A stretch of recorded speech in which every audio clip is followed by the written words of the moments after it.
Welcome, ladies and gentlemen, to the Amtrak 40th Anniversary Special Museum Train. We are going to take a walking tour, but right now we are going to walk along the outside of it.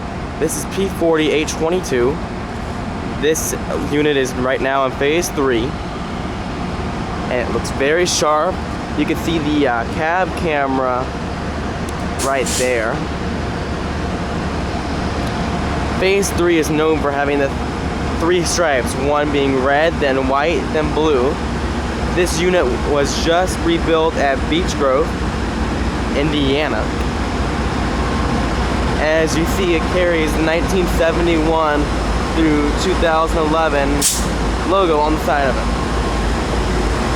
Next up is F40PH406, even though now it's an NPCU unit, which is not power control unit. This unit is also in Phase 3, as is the whole train. This unit no longer has its prime movers or anything. All it has is a head and power generator. You can still see the cab and the control set in there, which is standard AAR. Now we have the Bud 10020 sleeper, which is one of the few Phase 3 and Bud sleepers left on Amtrak. It was also recently repainted. This car is the Pacific Bend. Bud cars are usually known for their stainless steel like this car has. And this is also a heritage car, which means it came at Amtrak's initial inception. Now here are the display cars. This one has stuff from 1970 through 80. As you see, it has its own type of car now instead of baggage car, as this one also has its sleeper, which it always had crew dormer lately. As you see on this one baggage door, here is the logo for the anniversary train. I'll zoom in on it for you.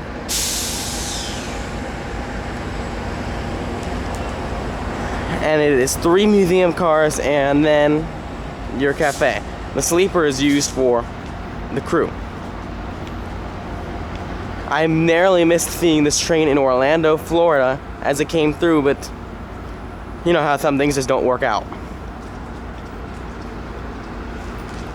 I apologize for any shakiness in this video.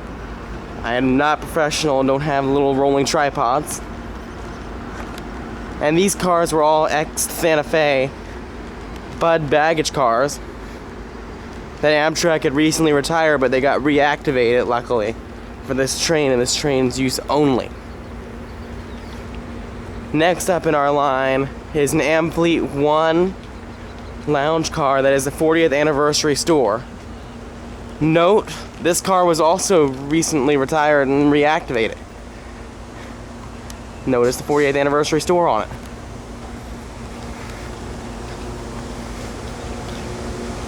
Where you see that where there are no windows but used to be windows is where the checkout is. And this part is still all the original lounge. As you see, it's backed right up to the bumper.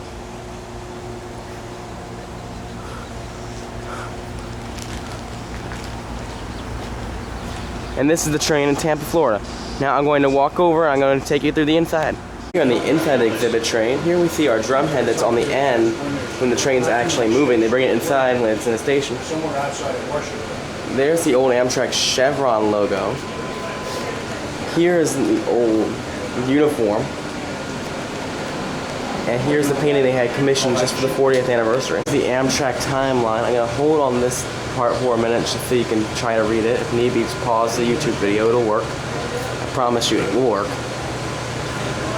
As you see, we have 1970, which the year before Amtrak would existed, but it was signed into law in 1970. Now we have the 1990s through now. Most people I know now only know Amtrak from now, which is kind of sad. As you see, we have the powerful GG1. Next to it, looks like an E8, but it's been cut off. A Rainbow era Amtrak. As you see, a Santa Fe, Gulfmobile in Ohio, Amtrak, New York Central, Great Northern Amtrak, Burlington Northern, Southern Pacific, another Amtrak coach.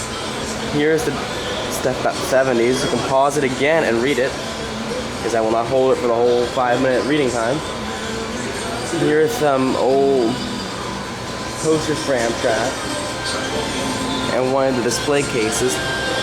Again, you can pause it if you really want to take a quick look.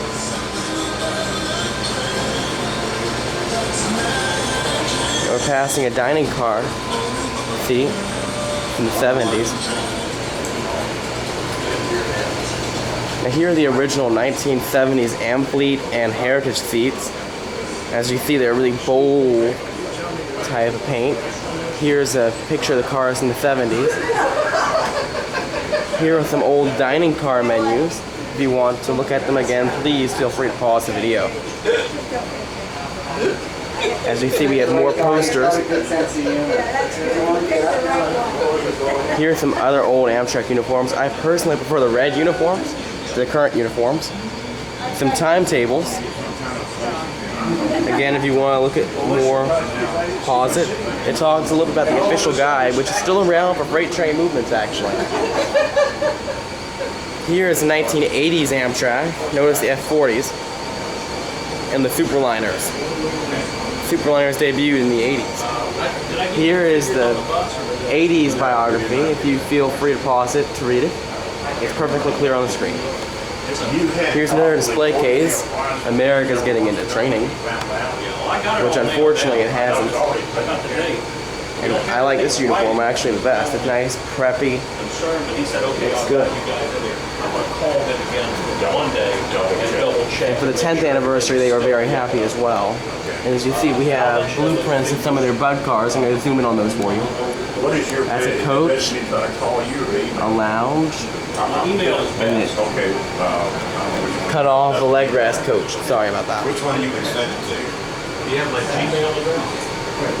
Now we're entering the next baggage car display case. As you see, another dining car table. Old uniforms. And 1980s coach seats. The 1980s biography. Now we're entering the Amtrak Police Department part of the exhibit train. And also, probably many rail fans' favorite part, the horn section. This is a red cap uniform from back in the day. Some route guides also from back in the day, except for a few current ones. Now we are going to turn around, and I'm going to play a PO 1235 horn, which was used on the E60s. You can pause it.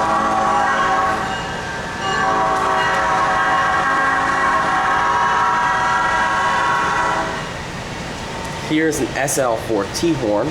I'm going to hold it on the thing. You can pause it and read it or listen.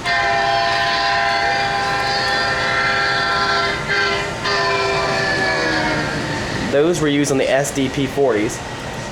Here is a P13485, which is used on P30 turboliners in the first order F40s.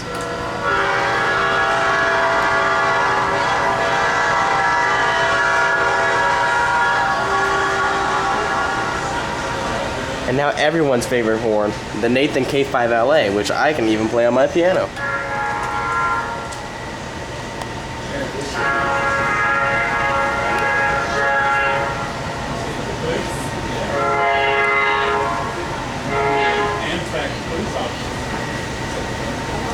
And we also have some more posters right in here. And another old Amtrak uniform from the 80s. You see we have our operating manuals, our bulletins, our train radios, some track diagrams, another sharp uniform from back in the day, more route guides, old schedules again from back in the day, because the River Cities no longer operates, to my knowledge. Again, to my knowledge, viewer discretion. Here's some old Amtrak books. The Lorton Auto Train grand opening. They only had one take, by the way. Now we're passing a 90s era train. This looks like the current Silver Star, no less, so I'm very familiar. Here's my favorite car, the Diner. Viewliners. Granted. Oh look, there's the 406 back in phase 4. More posters. Now here is a dwarf signal for the northeast corridor. Right now it is displaying a slow clear signal. Now I'm going to change it on this dial right here to a slow approach. signal aspect has gone diagonal, which is standard CPL for approach. We're going to restricting. Yes, I'm slowing the train down one light at a time. And a stop aspect.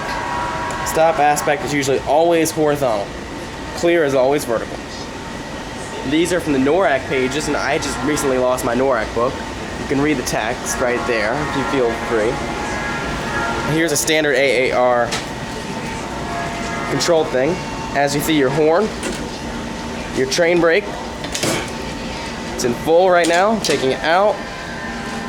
Locomotive brake. Sander. Alerter. You have to press that every 5 minutes. Your throttle. Opening it all the way up. Closing it down. Now we have stuff about the Metro liner and San Diego Sunset Limited Pioneer. Charter service, which is something I actually have a friend who does that, and I hope he watches this video too. And say, I really want you to do this. I don't care how expensive it is. For their old uniform. Dining car. Now we're entering the more millennium, the new stuff. As we see Pacific Surfliner seats, which are some of the comfier seats I've been on an Amtrak, especially on the real Amtrak. A flag from the original Gulf Coast. More posters. That was fun. Remember when we took the train? Another display. As you see, coupons on boxes, toys, a Spider-Man comic, which I'm going to see if I can get that. eBay. Anytime you need something. Posters. I remember all these posters because I've been around for them. More modern day uniforms, as you would see. Stuff about the fast trains, of which I really wish we would have got the ice train, more so the ice 3, because we can ride behind the engineer. Now we have some more route posters. And then we have our Acela. Again, route posters in the back. I've ridden most of these routes, except, well, quite a handful, actually. Let's go with a handful. Stuff about the Acela. Here is stuff about the corridor trains. As you see, the one that's closest to me, Amtrak's Piedmont. Sponsored by the state of North Carolina. This is the catenary, which is what they use to power the trains in the Northeast, such as the Acela, long distance, Keystone. And here is our rail. This is a really heavy rail, about 132 pounds. And my railroad museum still uses about 90-pound rail, so we can't lift this at all. Well, sorry, Chris, if you accidentally heard that. This is our warning sign. I like it that we can also rail fan on the sign. There's your track display. I'm going to zoom in on that so you can read it. Again, pause it if you feel led to. Actually, current uniforms. Now this is stuff about National Train Day, which I still have not been to a single one, which is kind of weird, being a rail fan like I am. Stuff about the ticketing. A cafe table that looks like it's out of the business class of the Palmetto. A lead service attendant uniform. Our Amtrak police. Now we're going to enter the 40th anniversary store, which I'm sure you are going to love and probably want to shop in. As you see first, I'm going to show off the new train. It looks a lot like the European Railjet, which you can look at the video I have of that also on YouTube. I think it should be up by now. But you can buy shirts, cars, and you can buy the whole exhibit train if you want to. It'll only cost you about $200. I think I'm right. Again, I'll be shopping here in like the next probably 30 minutes. I think Mom. This used to be the cafe. Fun thing. And this concludes our tour of the exhibit train in Tampa.